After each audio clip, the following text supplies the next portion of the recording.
Abu Darda radhiyallahu anhu kan di antara sahabat yang hafal Quran adalah Abu Darda. Nama beliau adalah Uwaimir bin Amir Al-Khazraji radhiyallahu taala anhu. Sehingga beliau dikenal dengan ahli Al-Quran. Di antara selain beliau misalnya beliau, kemudian Mu'adz bin Jabal, kemudian sahabat-sahabat yang lain, Zaid bin Thabit, yang dikenal dengan penghafal Al-Quran. Dan ketika kaum muslimin melebarkan kekuasaan sampai di Damaskus, maka beliau dipanggil untuk mengajarkan Al-Quran di sana. Maka datanglah beliau ke sana, kemudian mengajarkan Al-Quran. Kemudian beliau diangkat menjadi hakim, qadhi, hakim di Damaskus atau di Syria sekarang. Ya.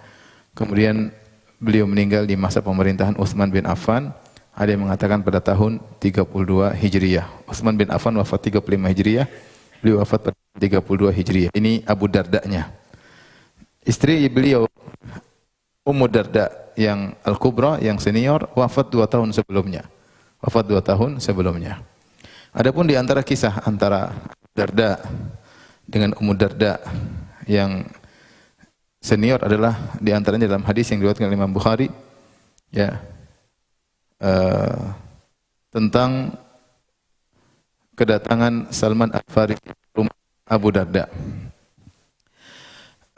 Akha Rasulullah sallallahu alaihi wasallam baina Salman wa Abi Darda. Rasulullah sallallahu alaihi wasallam mempersaudarakan antara Salman Al-Farisi dan Abu Darda. Dan ini di antara metode Nabi sallallahu alaihi wasallam di awal-awal Islam, terutama ketika hijrah. Rasulullah SAW hijrah dari Mekah menuju Madinah, maka Nabi SAW banyak mempersaudarakan di antara sahabat. Secara umum para sahabat seluruhnya adalah bersaudara, tetapi Rasulullah SAW di antara metode beliau mengatakan, kamu fulan bersaudara dengan si fulan, kamu dengan si fulan, supaya mereka lebih saling perhatian di antara dua ini. Maka Rasulullah SAW persahabatkan si fulan dengan si fulan, si fulan dengan si fulan, yang disebut dengan nizam at-ta'akhi, yaitu sistem. Rasulullah SAW mempersaudarakan antara Sa'ad bin Rabi dari suku Ansar dengan misalnya Abdurrahman bin Auf dari kaum Muhajirin. Maka mereka lebih saling perhatian. Demikian juga Rasulullah SAW mempersaudarakan Salman Al-Farisi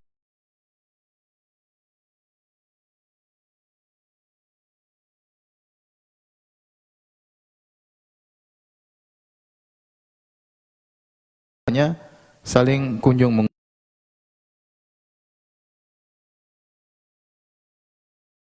mendatangi rumah Abu Darda. Jadi judul pengajian kita Ummu Ad-Darda. Ternyata Ummu Darda ada berapa? Kambing saya buka, kalau tempe enggak ya misalnya.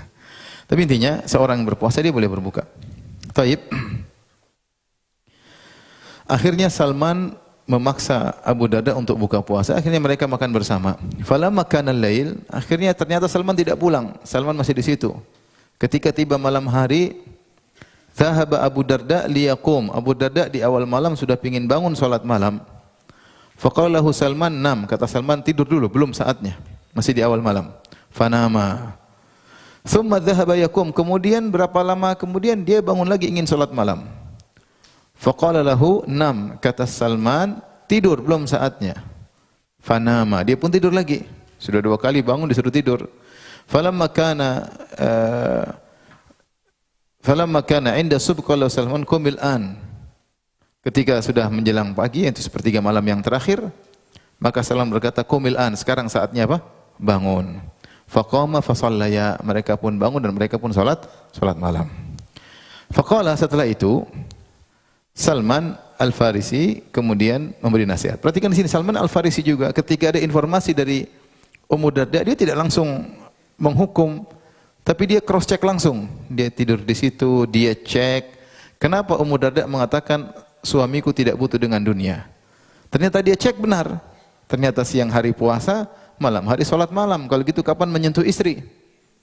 Paham? Jadi Salman tidak langsung mengambil kesimpulan, tidak langsung marah kepada Abu Darda, tapi dia cek langsung, dia tidur di situ, ternyata benar. Temannya dia ini, saudaranya ini, ternyata sangat rajin beribadah. Qawaman sawaman. Kalau siang hari puasa terus, kalau malam dari salat malam sejak awal malam, sangat suka dengan ibadah.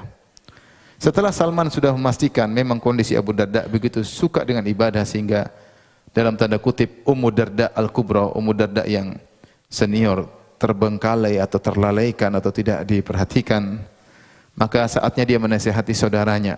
Maka dia berkata, "Inna li nafsika 'alaika haqqan." Sungguhnya badanmu, jiwamu punya hak, yaitu hendaknya engkau istirahat. Jangan salat malam dari awal. Wa li rabbika 'alaika haqqan, dan Rabbmu punya hak, yaitu salat malam, puasa. Oke, enggak ada masalah. Allah juga punya hak. Wa li dhaifika 'alaika haqqan. Ingat, tamumu juga punya hak untuk dijamu, ya, untuk diajak ngobrol. Tamu juga punya hak. Wa inna li ahlika 'alaika haqqan, dan ingat istrimu juga punya hak. Fa'ti kulladzi haqqin haqqah. Maka berikanlah masing-masing haknya. Salman nasihati Abu Darda. Dan perhatikan bagaimana, lihat Salman nasihati Abu Darda. Dia tidak langsung, dia mulai dengan jiwamu punya hak untuk istirahat. Allah punya hak untuk kau ibadahi, salat malam, puasa.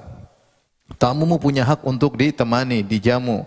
Baru kemudian terakhir istrimu punya hak. Dia tidak mulai dari istri, tapi dia mulai dari hak-hak yang lain, sehingga dia seakan-akan tidak ada laporan sebelumnya. Dia menjaga juga, dia tidak bilang, "Wahai Abu Darda, istrimu tadi laporan." Enggak. Karena itu bikin ribut. Bagaimana seorang menghadapi permasalahan rumah tangga orang lain dengan cara yang bijak.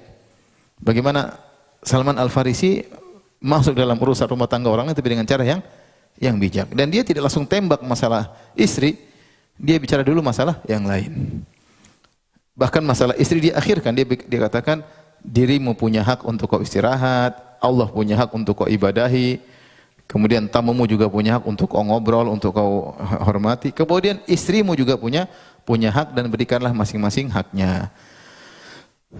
Abu Darda kemudian pergi ke masjid, sholat subuh di Masjid Nabawi, kemudian menyebutkan hal ini kepada Nabi sallallahu alaihi wasallam. Bosnya ini saudaraku Salman, ya Rasulullah bilang begini. Maka apa kata Nabi sallallahu alaihi wasallam? Shadaqa Salman. Telah benar apa? Salman.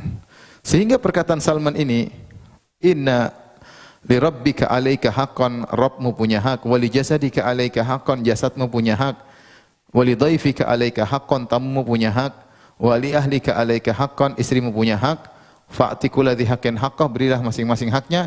Ini seperti sabda Nabi sallallahu alaihi wasallam. Pada asalnya dia adalah perkataan siapa?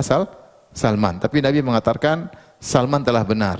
Salman telah benar. Maka seakan-akan itu juga sabda Nabi sallallahu alaihi wasallam.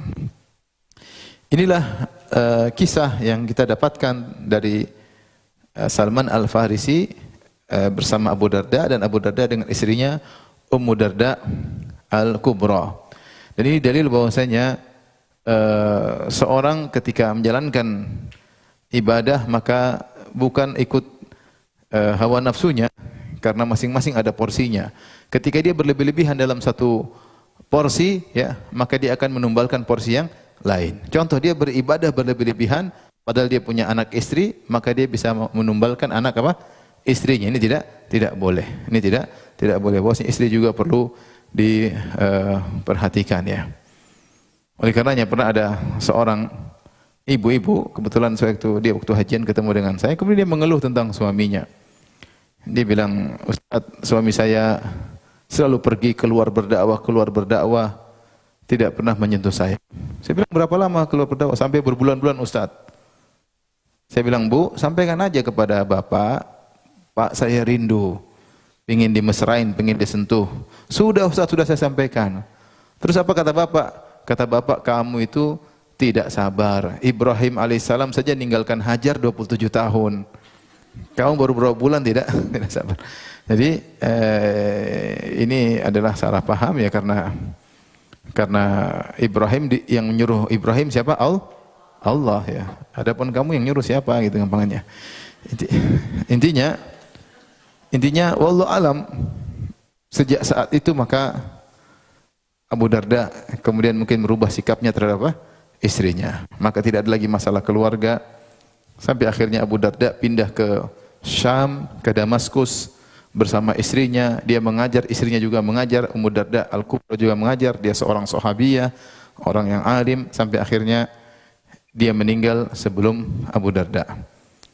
2 tahun sebelum Abu Darda meninggal sekitar tahun 32 Hijriah, berarti dia meninggal sekitar tahun 30 Hijriah. Inilah Ummu Darda Al-Kubra, Ummu Darda senior. Sekarang kita pindah kepada Ummu Darda As-Sugra, Ummu Darda yang junior. Subhanallah, saya baru tahu ada seorang suami, istrinya 2, panggilannya sama.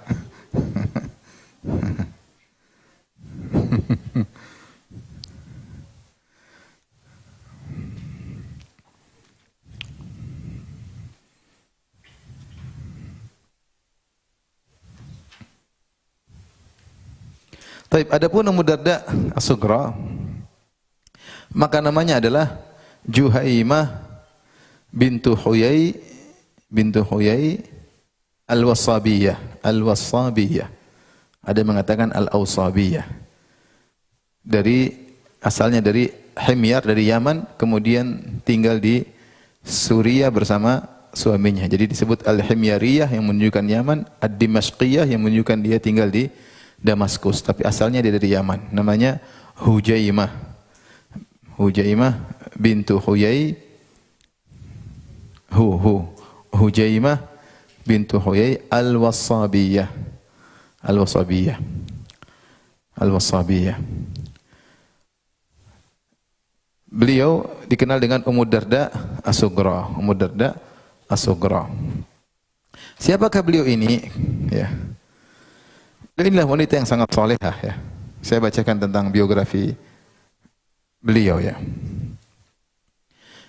Kata Ibn al-Qusairani, Al-Qaisarani, kanat faqihah, alimah, abidah, maliha, jamilah, wasi'atal ilm, wafiratal aql, rawatil kathira an Abi Darda. Dia seorang wanita yang faqih, ahli fikih, wanita yang alim, wanita yang ahli ibadah, menyenangkan, wanita yang cantik jelita, ilmunya luas, akalnya cerdas, dan meriwayatkan banyak hadis dari suaminya Abu Darda.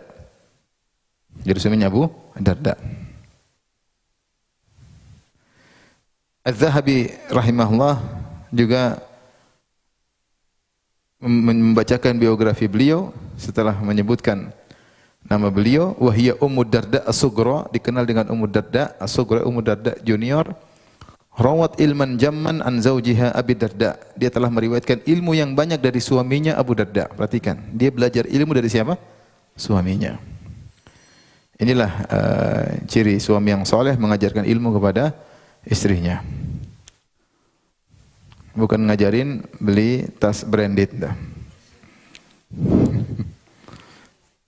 Wa tala umruha, umurnya panjang.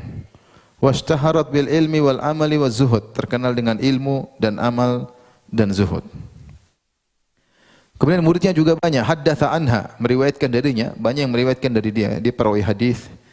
Jubair bin Nufair, Abu Qilabah Al-Jarmi, Salim bin Abi Al-Ja'ad, Raja' bin Haywah, Yunus bin Maisarah, Makhul, Ata' dan lainnya, ya. Banyak sekali. Zaid bin Aslam, para ulama yang mengambil ilmu dari Ummu Darda. Bagaimana biografi beliau? Saya bacakan di sini. Disebutkan oleh Az-Zahabi dalam Syiar A'lam Nubala, kanat Ummu Darda yatimah fi hijri Abi Darda. Ummu Darda itu adalah anak yatim, dipelihara oleh Abu Darda. Jadi tinggal sama Abu Darda dan Ummu Darda Al-Kubra, paham? Tinggal sama Abu Darda dan Ummu Darda Al-Kubra. Yang merawat dia Abu Darda, masih kecil, mungkin anak yatim mana, diambil dipelihara. Takhtalifu ma'ahu fi burnus, bahkan sesekali dia masuk di mantel bersama Abu Darda karena masih kecil. Bahkan tusolli fi suhufir rijal, karena masih kecil dia solat masuk di saf laki-laki. Sering diajak ke masjid, dia solat di saf apa? Laki-laki. Wa tajlisu fihi laqal qurra, ya, ta'allama al-Qur'an, dan dia duduk di halaqah-halaqah ahli Qur'an yang untuk belajar Al-Qur'an. Jadi belajar sama suami, begitu belum jadi suaminya. Seorang yang saleh yang menolong si kecil yatim. Sampai ketika dia sudah mulai besar, Hatta qala lah Abu Darda yauman, suatu hari Abu Darda berkata kepadanya, ilhaqi bisufufin nisa. Sudah saatnya kau belajar sama wanita. Jangan di sini terus. Mungkin dia sudah mulai apa? Besar, meskipun belum balik. Dia sudah kelihatan besar, kelihatan cantik, maka tadi waktu masih kecil masih gabung sama saf laki-laki, kadang-kadang duduk di majelis laki-laki belajar Al-Qur'an. Ketika dia sudah mulai besar, disuruh belajar bersama para laki-laki. Bersama para wanita ketika sudah besar. Maka jadilah Ummu Darda ya wanita yang salehah yang belajar sejak kecil dari suaminya. Ini menakjubkan bagaimana Abu Darda sabar mengajari anak yatim tersebut. Sampai akhirnya ketika dewasa dinikahi oleh Abu Darda. Jadilah dia Ummu Darda setelah dinikahi oleh Abu Darda.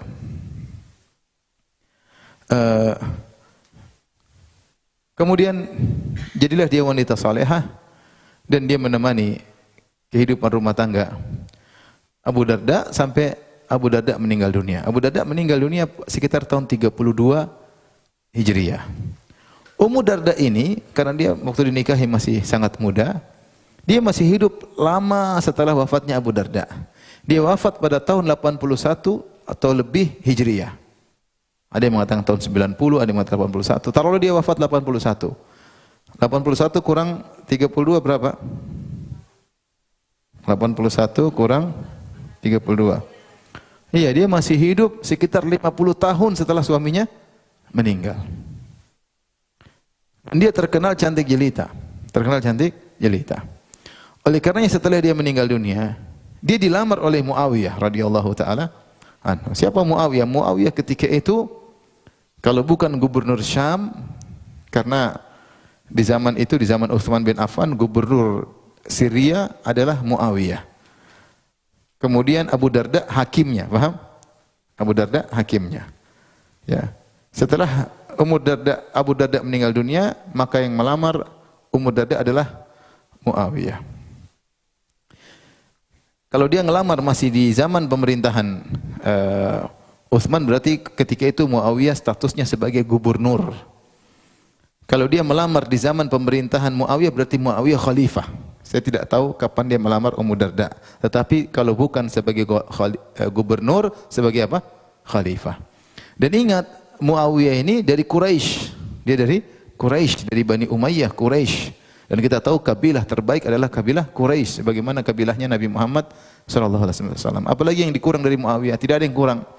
Dia gubernur, kalau bukan khalifah, dia dari Quraisy, punya nasab yang tinggi. Kemudian dia melamar Ummu Darda. Sementara Ummu Darda masih muda. Ya. Kira-kira kalau Abu Darda meninggal mungkin dia masih belasan atau masih 20-an, masih sangat muda, masih sangat muda. Maka ternyata lamaran Muawiyah ya ditolak oleh Ummu Darda. Ummu Darda radhiyallahu taala anha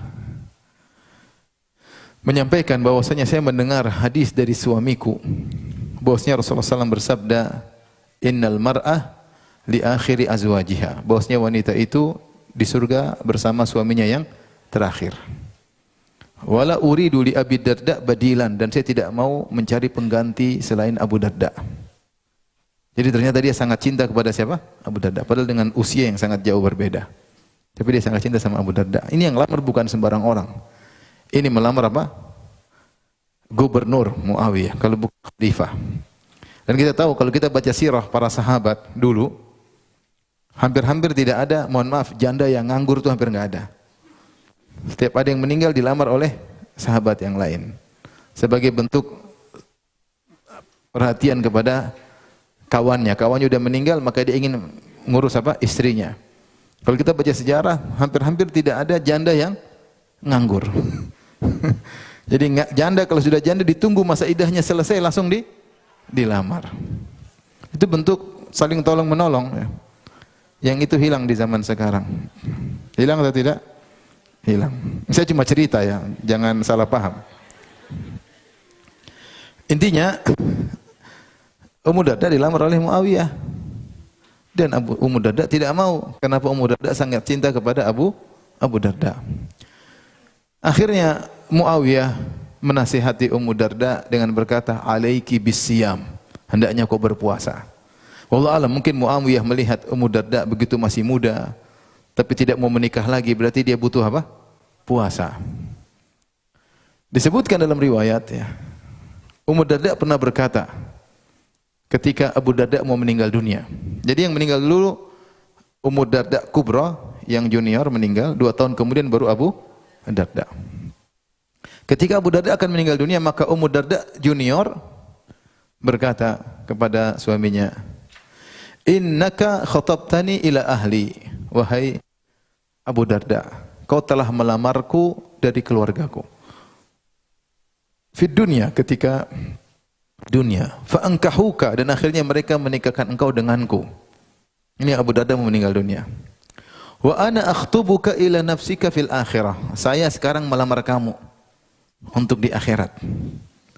Allahu Akbar.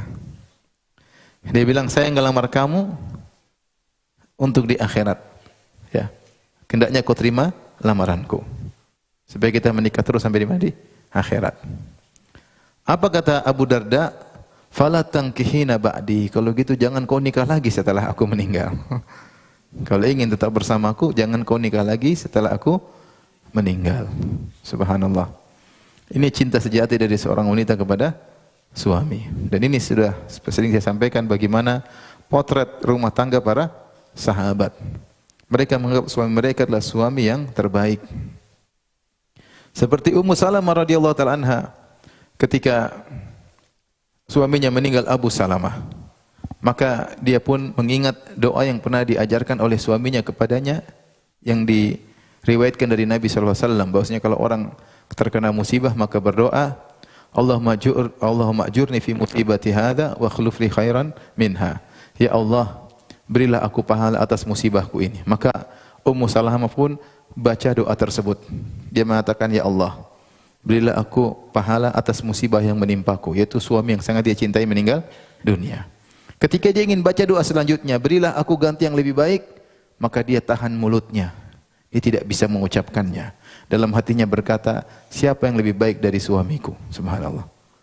Siapa yang lebih baik dari suamiku? Maka dia tidak bisa berucap.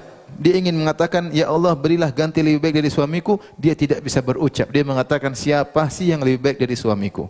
Namun karena ini sunnah Nabi SAW, maka akhirnya terpaksa dia ucapkan, ya Allah, berilah aku ganti yang lebih baik. Dalam hatinya berkata, man khairun min Abi Salamah. Siapa yang lebih baik daripada suamiku? Ternyata Allah kabulkan. Ternyata yang lamar Nabi SAW. Nabi tentu jauh lebih baik daripada Abu Salamah. Tapi lihat Ummu Salamah, saking cintanya sama suaminya, dia tidak langsung terima. Dia bilang, ya Rasulullah, bukan apa-apa ya Rasulullah. Dia berusaha menolak. Dia bilang, Rasulullah, saya sulit menerima lamaranmu karena 3 hal. Pertama, saya sudah tua. Yang kedua, saya punya anak banyak. Repot nikah sama seperti saya. Yang ketiga, saya pencemburu, sementara kau punya istri yang lain. Saya punya 3 sifat. Dia cari alasan supaya tidak menikah dengan Nabi. Bisa jadi karena saking cintanya kepada siapa? Abu Salamah. Tapi apa kata Nabi SAW? Rasulullah bantah syubhat-syubhatnya. Kata Nabi SAW, adapun yang pertama, kau sudah tua, saya lebih tua dari kamu. Apalagi? Kau punya anak banyak, semua saya yang urus.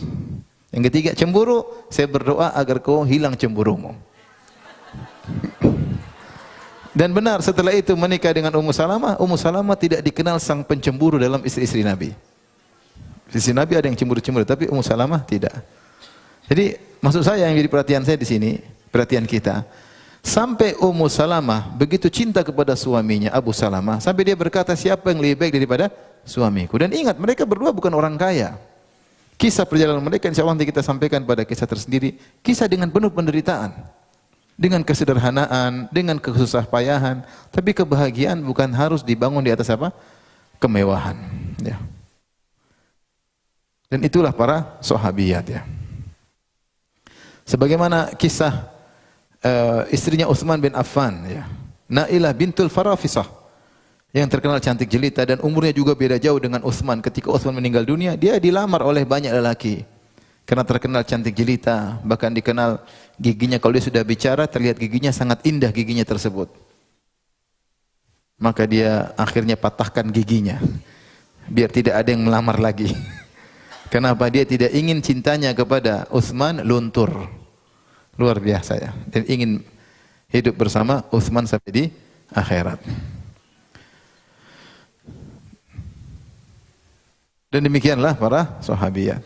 Jadi inilah Ummu Darda ketika dilamar oleh Muawiyah radhiyallahu taala anhu, dia menolak karena begitu cintanya kepada suaminya Abu Darda radhiyallahu taala anhuma ya. Baik, adapun sifat-sifat Ummu Darda ya. Maka beliau dikenal dengan ahli ibadah dan ahli ilmu ya, terkumpul kepada dirinya ya.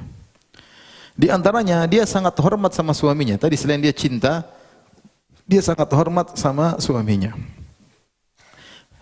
Di antara bentuk kehormatannya, ibu perhatikan ini ya. Dalam Sahih Muslim, beliau meriwayatkan hadis dari Ummu Darda. Ummu Darda dalam Sahih Muslim, dia mengatakan, haddatsani sayyidi. Sungguhnya tuanku telah menyampaikan hadis kepadaku. Ya, tuanku telah menyampaikan atau majikanku telah menyampaikan hadis kepadaku, ya. Yaitu hadis bahwasanya idza da'a ar-rajulu li akhihi bi dhahril ghaib qala al-malaikatu lahu wa laka bimithl. Maknanya, jika ada seorang mendoakan saudaranya tanpa diketahui saudaranya, maka malaikat akan mengaminkan dengan berkata, kau juga mendapatkan seperti yang kau doakan. Buat apa? Buat orang lain. Kalau dia mendoakan di malam hari atau di sepertiga malam terakhir, dia doakan saudaranya, ya Allah berilah kemudahan pada saudaraku. Malaikat bilang, kau juga dimudahkan, kau juga dimudahkan. Dia bilang, ya Allah lunaskan hutang-hutang saudaraku. Malaikat bilang, kau juga dilunasi apa? Hutang-hutang. Ini hadis yang riwayatkan siapa? Yang riwayatkan adalah Ummu Darda. Ummu Darda riwayatkan dari siapa? Dari suaminya Abu Darda. Dan Ummu Darda berkata, haddatsani sayyidi, telah menyampaikan kepadaku tuanku. Para ulama ketika mengomentari hadis ini, di antaranya Imam Nawawi dalam kitabnya Al-Minhaj, dia mengatakan ini dalil tentang tauqir, menghormati suami. Tapi dia tidak mengatakan telah menyampaikan hadis kepadaku suamiku, tidak, dia mengatakan sayyidi. Sayyidi itu biasanya diucapkan pembantu kepada tuannya, budak kepada tuannya. Dia bilang apa? Sayyidi. Ini menunjukkan bagaimana dia sangat menghormati apa? Suaminya, sehingga dia mengatakan haddatsani sayyidi, sungguhnya tuanku telah menyampaikan hadis kepadaku, padahal yang dimaksud adalah suaminya. Maka ibu-ibu juga begitu, sama suami ta'zim. Ini pengaruhnya luar biasa. Sama suami ta'zim, hormat sama suami. Suami itu biar kalau masuk rumah dia merasa dirinya sebagai macan, bukan seperti kucing yang Kalau ibu-ibu hormati suami, ini pengaruh pada anak-anak. Anak-anak melihat bahwasanya bapak dia ini sosok yang dihormati oleh ibunya. Sehingga kalau bapak mereka nasihati, anak-anak dengar.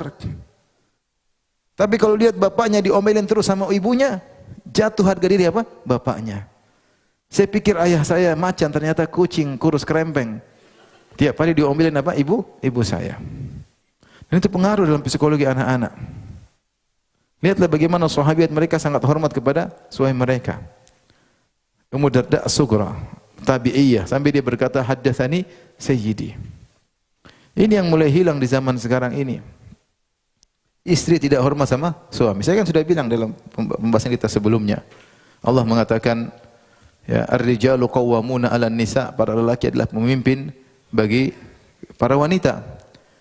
Ibnu Abbas mengatakan al-umara, suami-suami itu adalah seperti para gubernur yang berkuasa di rumahnya. Sehingga istri yang soleha, perhatikan, istri yang soleha, istri yang membuat suaminya merasa dirinya sebagai gubernur di rumahnya. Kalau ibu-ibu bisa menghadirkan perasaan tersebut dalam hati suami ibu-ibu, maka ibu-ibu istri soleha. Kalau tidak, wallahu alam. Karena hak suami itu sangat apa? Sangat besar. Ya. Kalau ada suami salah, nasihati, mas kamu begini, mas kamu. Tapi hormat sama suami. Lihatlah bagaimana Ummu Darda begitu hormat sama suaminya. Sabar dengan kekurangan suami, tetap menghormati suami. Ingat bahwasanya taat kepada suami itu karena kita taat kepada Allah. Bukan karena apa-apa, bukan karena dengar omongan orang, bukan karena perintah orang tua, bukan. Ini perintah siapa? Allah Subhanahu wa taala yang akan memberikan pahala dan ganjaran besar bagi siapa wanita yang hormat kepada suaminya. Taib. Di antara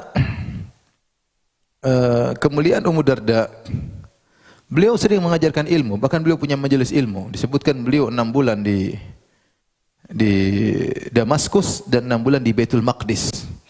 Jadi beliau sering 6 bulan di satu tempat di Suriah mengajarkan ilmu, terkadang beliau 6 bulan di Baitul Maqdis mengajarkan apa? Mengajarkan ilmu. Luar biasa. Dan yang hadir majelis beliau banyak, termasuk tabi'in, termasuk misalnya di antaranya Aun bin Abdullah, seorang ulama dari kalangan tabi'in. Bahkan majelis dia dihadiri oleh Abdul Malik bin Marwan, khalifah di zaman itu, hadir di majelisnya Hujaimah bintu Huyai al-Himyariyah, ya, Al-Wasabiyah, ya. Jadi dia punya majelis ilmu, bahkan dihadiri oleh khalifah di zaman tersebut, menunjukkan betapa mulianya Juhaimah. Kemudian juga beliau pun mengajarkan Al-Quran. Dan di antara kebaikan beliau, banyak wanita yang suka ketemu dengan beliau untuk beribadah kepada Allah bersama beliau. Jadi kalau orang melihat beliau, ingat dengan akhirat. Orang-orang banyak wanita datang ke tempat beliau, kemudian mereka berzikir kepada Allah, yang masing-masing berzikir. Tapi dengan melihat beliau, mereka semangat untuk berzikir, untuk baca Quran, untuk berzikir. Ya. Terkadang mereka sholat malam. Ini yang seharusnya wanita seperti ini, ya.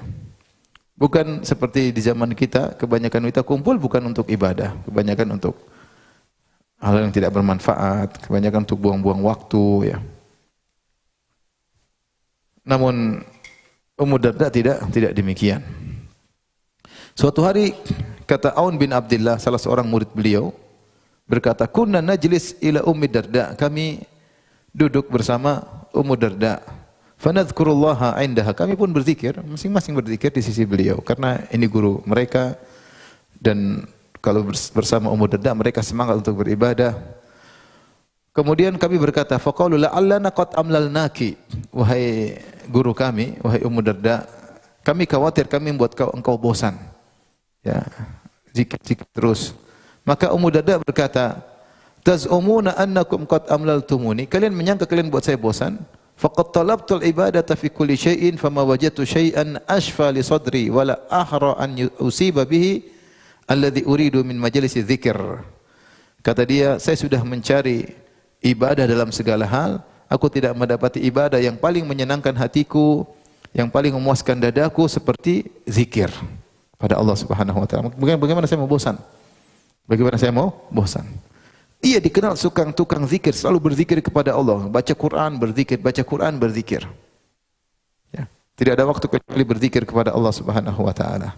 Inilah wanita yang beriman akan adanya hari akhirat, yang beriman bahwasanya jika seorang meninggal seluruh amalannya akan terputus.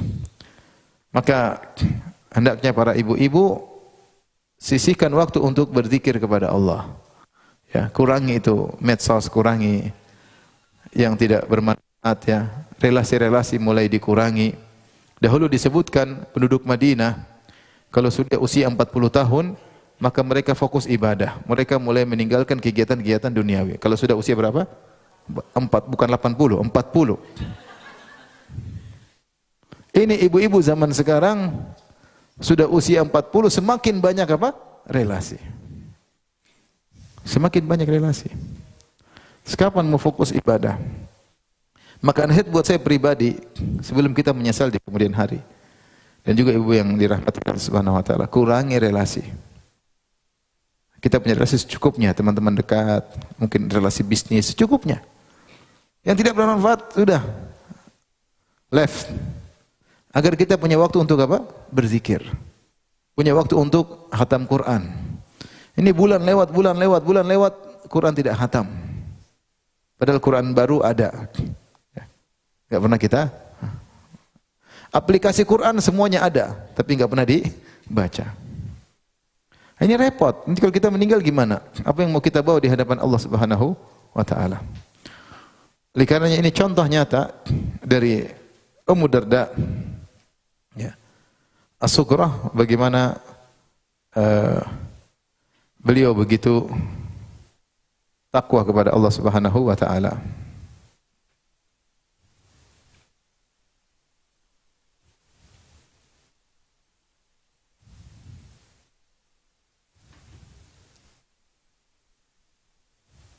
Kita bacakan sebagian nasihat-nasihat dari Ummu Darda.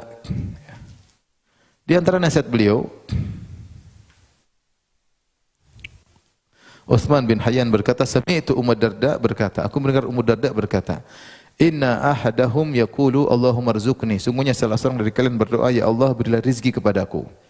Wa qad alima anna Allah la yumtiru alaihi dhahaban wala darahim, dan dia tahu Allah tidak akan turunkan hujan dinar maupun hujan dirham, tidak ada hujan emas, hujan perak, enggak ada. Wa inna ma yarzuqu ba'dhum min ba'd, sungguhnya Allah memberi rezeki kepada seorang melewati yang lain, entah jual beli, entah hadiah. Faman utiya syai'an falyaqbal, siapa yang diberikan sesuatu pemberian, entah hadiah, entah apa, maka terima. Fa in kana ghaniyan falyadha'u fi dzil hajah, jangan tolak. Kalau ada yang kasih hadiah, terima, terus berikan. Kalau kau tidak perlu, kasihkan kepada yang lain. Kalau tolak mungkin enggak enak kan, menyakiti hati orang. Kalau kau dikasih dan kau punya kemampuan, terima aja, terus kasih yang lain. Wa in kana faqiran, kalau dia miskin, falyasta'in bihi, jangan malu-malu untuk terima. Terima aja untuk isti'anah sebagai penguat untuk beribadah kepada Allah Subhanahu wa taala. Ini maksud saya, dia cerdas dan dia realistis. Ini kalau ada yang kasih, terima aja.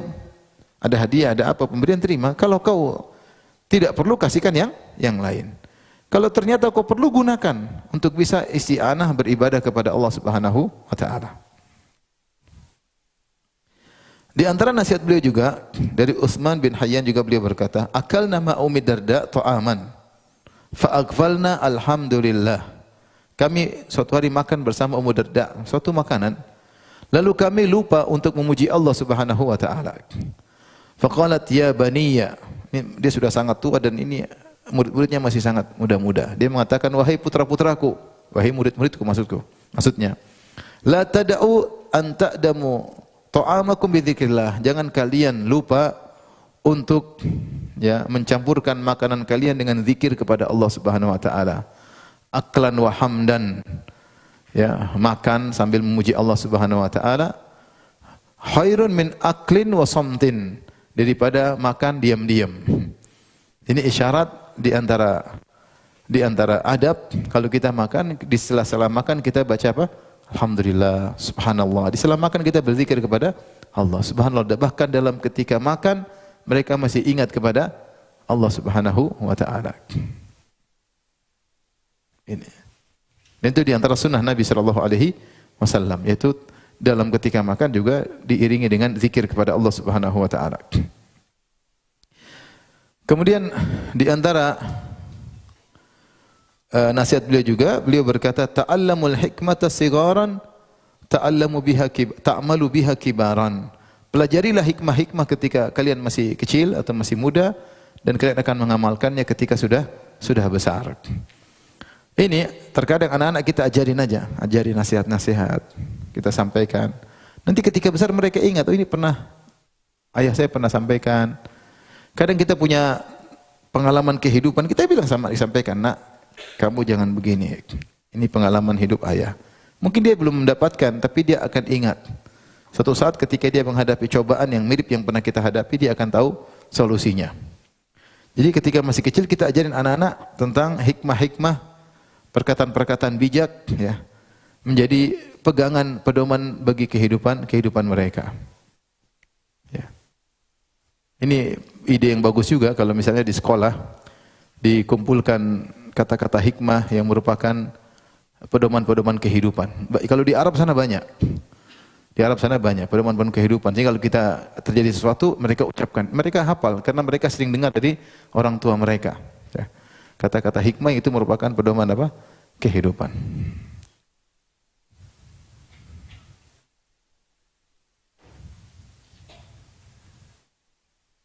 Demikian juga beliau melewatkan banyak-banyak hadis dari Nabi sallallahu alaihi wasallam. Di antara hal yang menakjubkan disampaikan kepada Ummu Darda.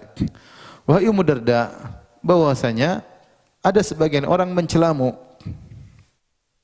Maka dia mengatakan, subhanallah, betapa sering saya direkomendasikan dengan perkara yang tidak saya lakukan. Ya, kata dia, betapa sering saya direkomendasikan dengan perkara yang tidak saya lakukan. Jadi disampaikan kepada dia, ada orang mencelamu dengan berkata demikian-demikian. Dia tidak emosi. Justru dia menganggap itu adalah pujian bagi dia yang tidak pantas. Dia tidak menganggap itu suatu apa? Suatu yang harus dia marah, harus dia murkai. Dia anggap itulah pujian. Ini hati yang bersih yang luar biasa. Ada orang celah, dia tidak ada masalah ya. Bahkan dia anggap itu sebagai apa? Itu pujian ya. Ini menunjukkan bagaimana akhlak yang mulia dari Ummu Darda radhiyallahu taala anha ya.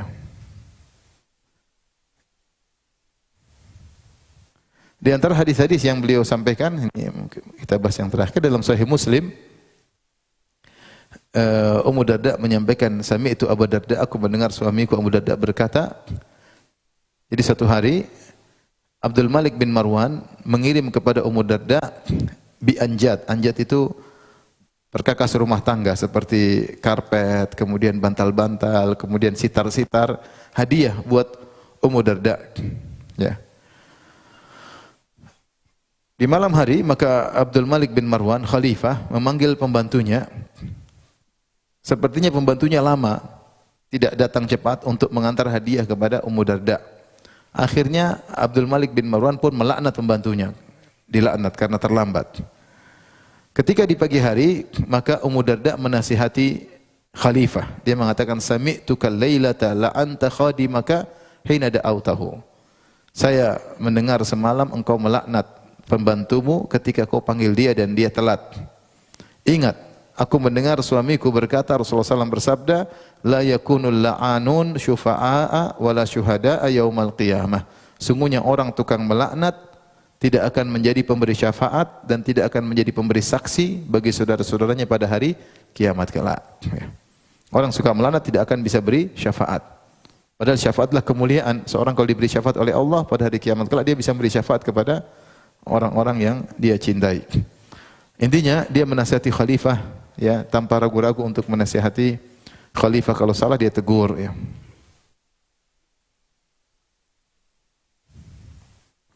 Demikian juga Imam Tirmidzi meriwayatkan juga dari Ummu Darda, meriwayatkan dari suaminya Abu Darda, Rasulullah bersabda, man radda an irdi akhihi raddallahu an wajhin nar yaumal qiyamah. Siapa yang membela kehormatan saudaranya, maka Allah akan membela wajahnya dari neraka jahanam. Artinya kalau ada orang mencela saudara kita, kita bela dia. Kamu enggak boleh begitu, ya. Enggak boleh begitu. Kamu enggak benar. Ini yang saya ucapkan benar. Iya, kamu meskipun benar itu namanya ghibah, enggak boleh. Kalau kau nasihati langsung. Jadi kita bela saudara kita. Kalau kita bela saudara kita, kita akan dibela oleh Allah dari neraka jahanam. Ini hadis diriwayatkan dari Ummu Darda dari suaminya Abu Darda. Demikian juga Abu Daud meriwayatkan juga dari Ummu Darda dari suaminya Abu Darda, Rasulullah SAW bersabda, "Man qala idza asbaha wa idza amsa hasbiyallahu la ilaha illa huwa alaihi tawakkaltu rabbul arsyil azim sab'a marrat kafahullahu ma ahamma." Siapa yang di pagi hari dan di petang hari berzikir hasbiyallahu la ilaha illa huwa alaihi tawakkaltu rabbul arsyil azim 7 kali, maka Allah akan mencukupkan dia dari apa yang dia gelisahkan. Tapi kayaknya hadis ini ada masalah tentang sanadnya. Intinya, inilah Ummu Darda As-Sughra yang wafat pada tahun 81 Hijriah, menjadi pelajaran bagi kita semua, terutama ibu-ibu, untuk menjadi istri-istri yang solehah. Istri-istri yang kalau dilihat mengingatkan kepada akhirat, yang kesibukannya adalah zikir kepada Allah. Kalau ditanya lagi apa? Sibuk apa? Sibuk zikir, Masya Allah. Luar biasa.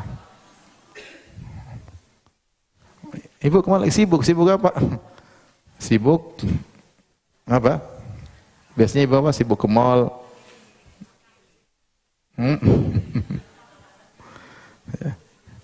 Ingat, waktu harus kita manfaatkan agar kita bahagia ketika ketemu dengan Allah Subhanahu wa taala. Ini saja ibu-ibu yang mungkin saya sampaikan. Saya lupa di antara perkataan Abu Darda kepada istrinya, dia mengatakan, Ummi Darda, wahai Ummu Darda. Saya tidak tahu apakah ini Ummu Darda kubra atau sugra. Ya. Tapi dia berkata, idza ghadibti fa ardaituki wa idza ghadibtu fa ardini. Ya. Wa illa sur'ana ma naftarid. Kata dia, wahai istriku Ummu Darda, kalau kamu marah, saya akan menyenangkan engkau. Kalau saya marah, senangkan diriku. Jika kita sama-sama marah, kita bakalan berpisah. Kalau kita sama suami juga demikian. Kalau lagi marah, udah kita tenang. Jangan malah kemudian teriak. Kalau istri marah, kita suami yang tenang. Kalau semua sama-sama marah, mudah untuk apa? Berpisah. Ya. Tapi demikian saja ibu-ibu, kalau ada yang bertanya saya persilahkan. Wallahu ta'ala alam bisawab.